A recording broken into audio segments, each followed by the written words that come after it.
ఒక చిన్న విషయం చెప్తున్నా ఇక్కడ వాళ్ళందరినీ. తిరుపతి వెంకటేశ్వర స్వామి నాకైతే అనునిత్యం ఆయన తలుచుకొని ఏ పనిన చేస్తాను. 2003 నేను ఆ రోజు చేసిన పనేంటి?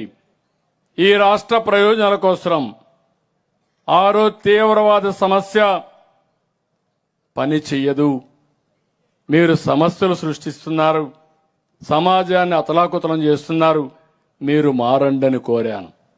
మారకపోతే కఠినంగా నేను వ్యవహరించాను. ఆ రోజు నా మీద 23 క్లేమోర్ మైన్స్ సాక్షాత్ వెంకటేశ్వర స్వామికి పట్టు వస్త్రాలు సమర్పించడానికి పోతుంటే ఆ రోజు నా మీద ప్రయోగించారు. ఈ రోజు నేను ఇక్కడ బతికి మీ ముందర మాట్లాడుతున్నానంటే ఆ వెంకటేశ్వర స్వామి పెట్టినటువంటి ప్రాణ భిక్ష అని మరొక్కసారి మీకు తెలియజేస్తున్నా.